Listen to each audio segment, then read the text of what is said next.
여러분이 지금 손에 들고 있는 스마트폰, 쓰고 계신 컴퓨터, 심지어 타고 다니는 자동차까지 이 모든 것들의 심장에는 아주 작은 반도체 칩이 들어있죠. 그런데요, 전 세계에서 만들어지는 이 핵심 칩의 60% 이상을 딱 한 회사가 독점하고 있다면 어떠실 것 같나요? 오늘 바로 그 회사, TSMC라는 무적 제국의 비밀을 한번 파헤쳐 보겠습니다. 아니, 이게 어떻게 가능했을까요? 그래프를 좀 보세요. TSMC 혼자 62%. 이건 뭐 2위랑 격차가 어마어마하죠. 우리 세상을 움직이는 이 작은 칩 시장을 어떻게 이렇게 압도적으로 장악할 수 있었을까요? 자, 그 비결을 알기 위해 우리가 함께 5가지 핵심 포인트를 따라가 볼 겁니다. 완전히 새로운 비즈니스 모델에서 시작해서요. 그들만의 특별한 서비스 정신, 모두가 두려워할 때 던진 과감한 승부수, 그리고 지정학적 위치와 미래의 패권까지 바로 시작하죠. 모든 이야기의 시작은 한 사람의 머릿속에서 나왔습니다. 당시에는 정말 아무도 믿지 않았던 그런 아이디어에서요. 창업자 모리스 창이 대만으로 돌아오면서 반도체 세계의 판이 완전히 뒤바뀌기 시작합니다. 물론 TSMC가 하늘에서 뚝 떨어진 건 아니에요.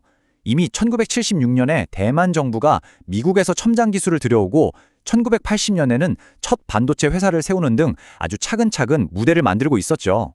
그리고 1987년 바로 그 무대 위로 모리스 창이 완전히 새로운 비전을 들고 등장한 겁니다. 모리스 창의 비전, 그게 바로 퓨어 플레이 파운드리였습니다. 이게 왜 그렇게 혁명적이었냐면요. 당시 반도체 회사들은 설계부터 생산까지 다 하는 게 그냥 상식이었거든요. 그런데 TSMC가 나타나서 이렇게 선언한 거예요.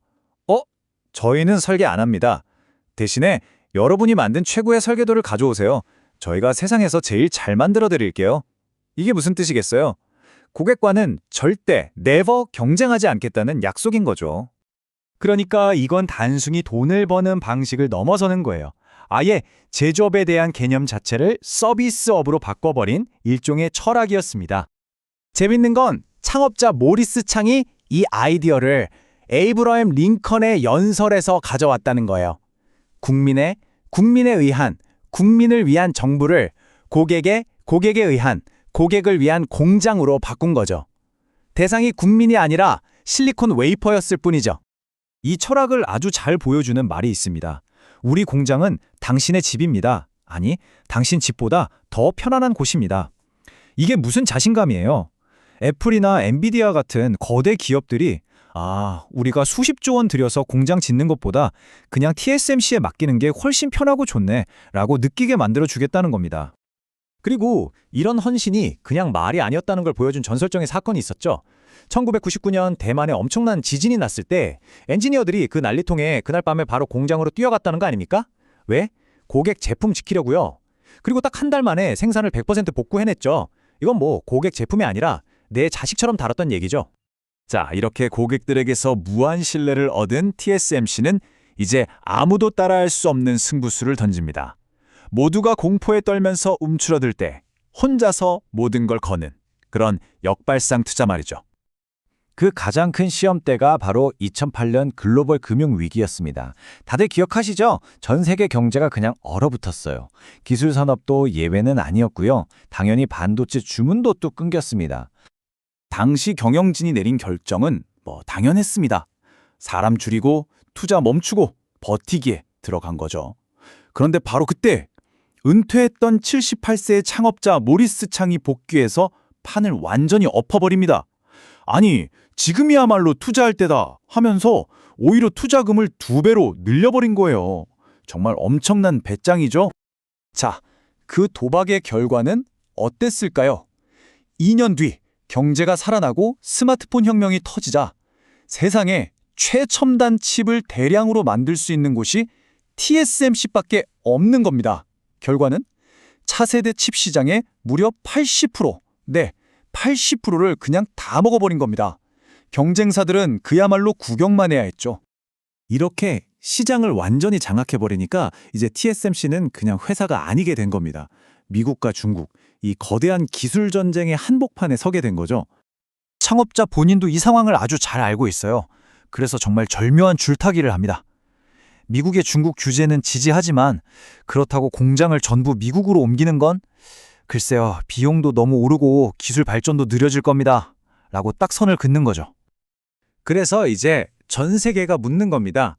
TSMC의 미래 정체성은 과연 메이드 인 타이완일까? 아니면 세계 곳곳에서 만든 메이드 바이 타이완이 될까? TSMC의 대답은 아주 명확합니다. 여기 이 도넛 차트를 보세요. 미국이나 일본의 공장을 짓기는 하지만 핵심 생산의 80%는 절대적으로 대만에 남겨두겠다. 왜냐고요? 수십 년 동안 쌓아올린 이 인재와 협력사들의 생태계는 돈만 쏟아붓는다고 다른 곳에서 복지할 수 있는 게 아니거든요. 그들의 최대 고객사인 엔비디아의 젠슨 황 CEO도 딱 잘라 말하죠. TSMC의 미국 투자 물론 중요합니다. 하지만 TSMC의 심장, 그 영혼은 대만에 있습니다. 이건 변하지 않을 거예요. 자, 지금까지의 이야기를 정리해보면 TSMC의 현재 위치는 정말 막강합니다. 그런데 모두가 궁금해하죠. 이 독주, 과연 영원할 수 있을까? 창업자 본인은 아주 자신만만합니다. 앞으로 20년은 문제없다, 이렇게 말하고 있죠. 그리고 이 자신감 뒤에는 아주 단단한 세 개의 기둥이 버티고 있습니다. 첫째, 미국에 공장 짓는 데 드는 그 비싼 비용을 감당할 수 있는 회사가 사실상 TSMC밖에 없다는 점. 둘째, 반도체 만드는 게 점점 더 어려워질수록 TSMC의 압도적인 기술 격차는 더 벌어질 거라는 점. 그리고 마지막으로 제일 중요한 거, 지금 AI 시대잖아요. 엔비디아든 구글이든 AI 칩을 만들려면 결국 TSMC라는 무기 공장을 찾아올 수밖에 없다는 겁니다. 이걸 경영학에서는 플라이휠 효과라고 부릅니다. 수십 년 동안 정말 낑낑대면서 거대한 쇳덩어리를 밀었는데 이제 그게 저절로 엄청난 속도로 돌아가기 시작한 거예요.